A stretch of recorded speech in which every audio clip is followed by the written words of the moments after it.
Almost all teenagers go to a lot of horror movies except for the teenagers who are in horror movies. They've never seen a single one. That's why they always make the same stupid mistakes that always get teenagers killed in horror movies.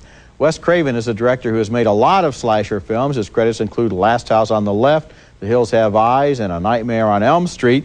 And now he's made Scream, a picture about a slasher terrorizing a group of teenagers who are horror movie fans and already know what to do and what not to do. One of the guys works in a video store, and he brings along some tapes to a party, using them as a sort of training session as the slasher stalks the night outside. Never, ever, ever, under any circumstances say, "I'll be right back," because you won't be back. I'm getting another beer. You want one? Yeah, sure. I'll be right back. The mayhem is covered by a gung-ho local TV reporter played by Courtney Cox, who wonders if there's a link between the current killings and the murder of the heroine's mother, which was, well, what do you know, just exactly a year ago today. I'd say the odds are good. 911. What's going on?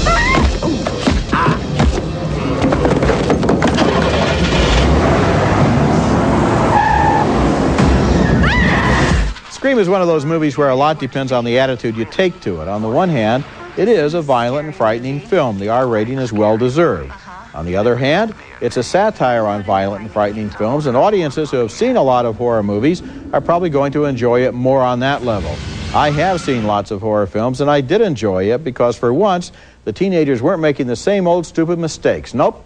They were making new stupid mistakes. Yeah, well, I've seen a lot of horror films too, probably the same exact number as you. And I didn't get into the picture. I don't think it's really as much of a clever satire as you're suggesting, because I think that it starts out as a slasher film and then adds this other material, this knowing material, but you still have to sit there, even if you're hip to the satire, Roger, and watch girls being stalked, ripped apart, and it isn't fun. So the attitude that I brought, which is always neutral to a picture, was depressed at the 25-minute mark in this film, and I, smiled knowingly at what the film was saying, but I didn't learn anything. Gene, I don't think it starts out as a slasher film. It starts out already as a satire. For example, the use of the big glass patio doors in the background for the telephone call. Yeah. Well, while you're noticing the glass patio doors being shattered, I'm noticing a body. No, I'm noticing the fact that they're there. Okay. And I'm noticing a body getting shattered. And I'm not going on the high horse against you. I'm just saying, no. I'm saying that that's what I noticed, and I found it offensive. Okay, would you have enjoyed this more if the characters had not been savvy?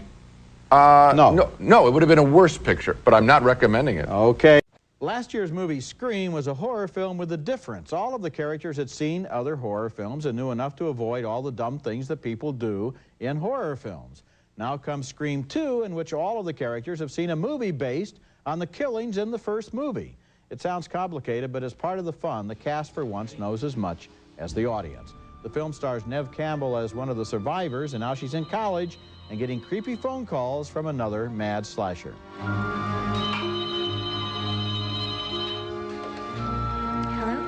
Hello, Sydney. What do you want? It's time, girlfriend. Courtney Cox plays the TV newswoman from the first movie. She wrote a book about those killings and now is back to cover more slashings with a reluctant cameraman played by Dwayne Martin. I read what happened to your last cameraman. The guy got gutted. Now me, I'm gonna do what any rational human being would do, which is get out of here. First of all, he wasn't gutted. I made that up. His throat was slashed. What do you, Gail, gutted, slashed, the guy ain't in the union no more. This is national television. Think about it. This is a big chance for you. The story is monumental. Don't you want to be a part of that? I want to report the news. I don't want to be the news. Besides, brothers don't last long in situations like this. Liev Schreiber is also back as the suspect that Campbell put in jail before his innocence was proven. Now he's suspected again. Don't you watch TV, Current Edition? That was a very insightful program on which it was made abundantly clear that I'm an innocent man. So until you find me standing over a dead body with a knife in my hand, I think you better treat me with the rights and privileges accorded to every innocent citizen in this country. There's a good deal of violence in Scream 2. It's bloodier than the original film, but the screenplay by Kevin Williamson is just as clever at devising dialogue that plays against it. This is not only a horror movie that knows it's a horror movie, but it's a sequel that contains a discussion of sequels. Is this as good as the original? Well, not quite, but it's close enough. I'm giving it thumbs up. I'm giving it thumbs up too, and I liked it more than the original picture.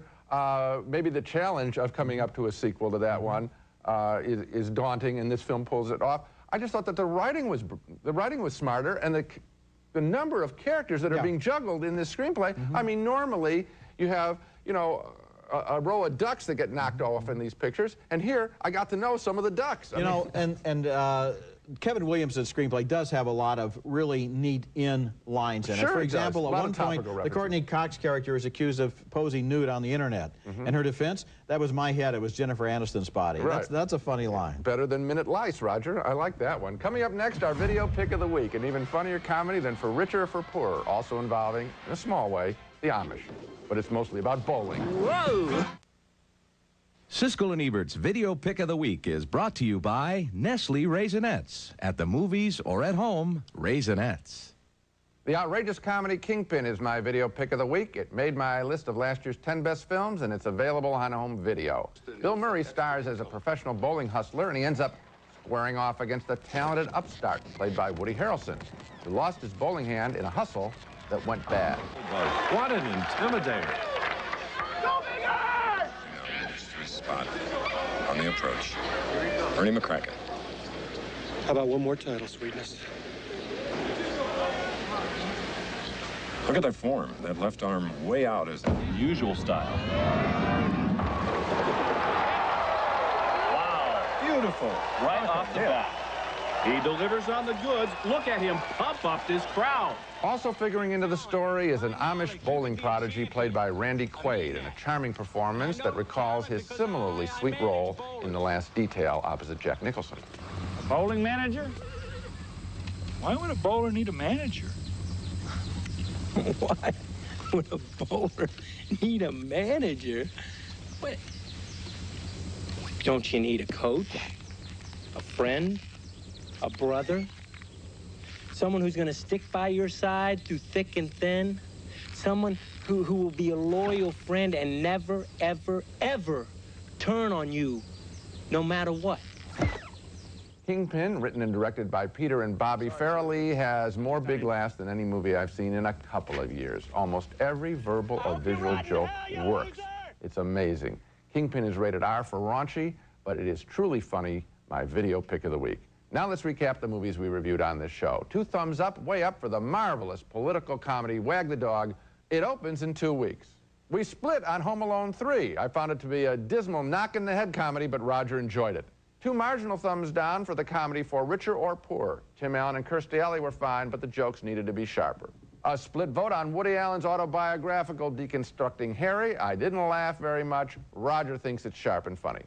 And 2 surprise thumbs up for Scream 2, the sequel to the horror film that made fun of other horror films. It's good. So the best movie on this show is Wag the Dog, Absolutely. which opens in a couple of weeks in major cities and then rolls out through January, and I think it's going to be an Oscar contender, and it's so smart, it just zeroes right in. We always want smarter scripts. Now we've finally got one. Okay, check out our website. The address is Siskel-Ebert.com. Next week we'll be back with reviews of more new movies, including the new James Bond adventure, Tomorrow Never Dies. Will you need collision coverage? Yes.